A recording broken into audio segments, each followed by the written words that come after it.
3, 2, 1. Welcome to Spanish with Dennis. Hola, hola, hola. ¿Qué tal? ¿Cómo están ustedes, chicos y chicas? Today we are going to do a little bit of grammar. Yes, because long time, in fact, without grammar, we did songs, movies, series. Yeah, guys, but grammar is boring maybe for many people, but it's important. Yes, and today we are going to talk about the difference between por y para. Prepositions that maybe all of you already know, but sometimes maybe you are confused when to use por, when to use para. And there are some moments when we use por and when we use para. And today you will know when to use por and para, because I'm sure if you are wondering when we use por and para, if in English is for. Anyways, yeah, the translation for. In English, in some context, it can be for and by and for. Let's talk first about para. When do we use para? The first moment when we use para is the goal, objetivo, objective, the goal, the target. In Spanish, objetivo. And we use para when we talk about objetivo. For example, trabajo mucho para ganar dinero. Trabajo mucho para ganar dinero. So my goal or target, because I am working, is ganar dinero. And I need to use para ganar dinero, because I am working for that. So, objetivo, the goal, why you are doing something. Yo iré a Nueva York para visitar a mi familia. So, I'm going to New York to visit my family. So, the goal or the target, my objective, objetivo, is to visit my family. And I need to use para visitar a mi familia en Nueva York, New York. Got it, guys. And the second moment when we use para is destinatario in Spanish. In English, it's like receiver or the address, yeah? For example, imagine that you buy a gift and I ask you, hey, ¿para quién es este regalo que compraste? And you answer, es para mi madre. So, for whom? For who? Para tu madre. And this is destinatario, the person that will receive the gift or present that you bought, yeah?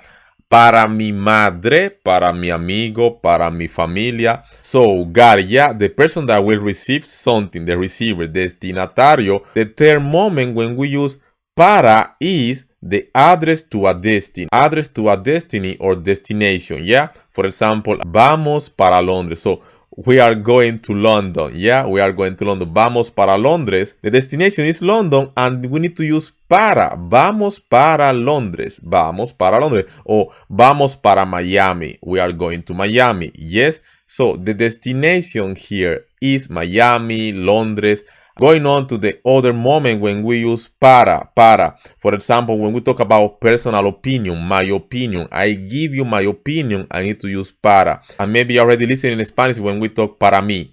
Para mí, so for me. For example, para mí esta película es muy buena. So for me, this film is very good, or this movie is very good. My opinion, maybe for you will be a bad movie, but para mí, for me. Para mí, el invierno es más bonito que el verano. Para mí, because it's my opinion, guys. Para mí, you need to remember para mí. And the other moment when we use para is when we talk about deadline. For example, la tarea de la escuela es para el lunes. So the homework have a specific deadline and it's for Monday. Para el lunes. Imagine that you are working and your boss say, necesito los reportes para el viernes. He's telling you that he needs those reportes for Friday, for this Friday, para el viernes, and we need to use para because we are talking about deadline, deadline, la fecha límite, that you need to do something para.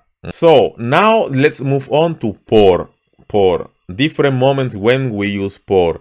Por, we use it especially when we are talking about the reason why you do something, the cause, the reason why you do something. For example, tú trabajas mucho por tu familia. You are working hard because of your family. Because of them, you are working so hard. Because of. So the reason and the goal is two different things, guys. Tú estudias español por tus padres. Imagine that you are learning Spanish because of your parents. So your parents are telling you, estudia español. You need to study Spanish, and you decided to study Spanish because your parents say, you need to study Spanish. So this is por mis padres. Yo estudio español por mis padres. Got it, guys. The next moment when we use por is when we talk about approximately time or space. For example, Carlos camina por el parque. So it's like he is not exactly in the park, but he's near the park. Carlos camina por el parque. He's over there somewhere near the park. And we can talk about address. For example, el aeropuerto está por esa calle. Por esa calle. So it's like approximately like the time and space that to go to the airport, you need to take that street. So it's over there. Por esa calle. The next one is medio, means. The next one is the medio, the means that you do something. For example, tenemos clases de español por Skype.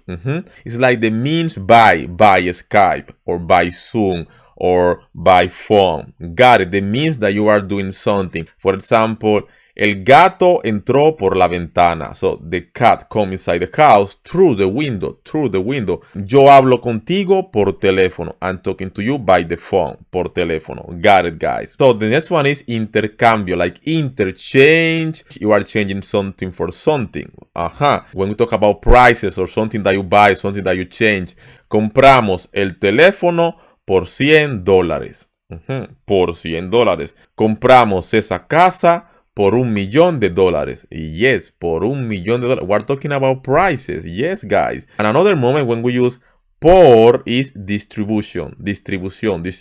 For example, imagine that we have a big cake. Yes, big cake. Maybe it's my birthday and we are eating cake and there are 10 people. Tenemos que repartir un pedazo por persona. So a piece of cake for each person.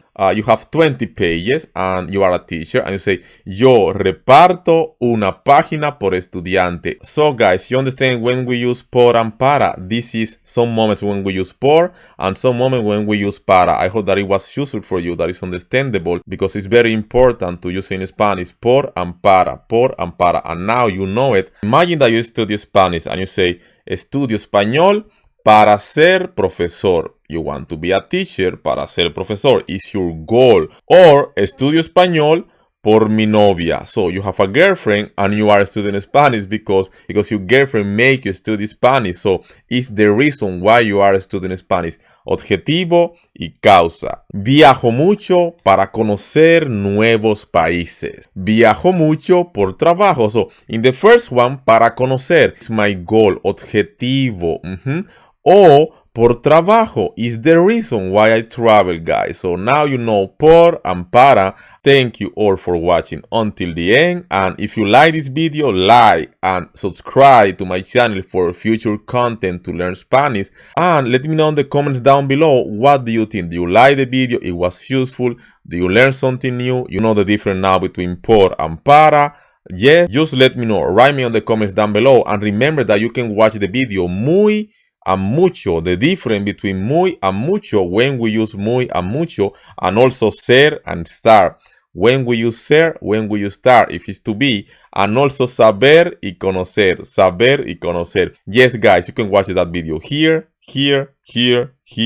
or on the description of this video. The links will be there.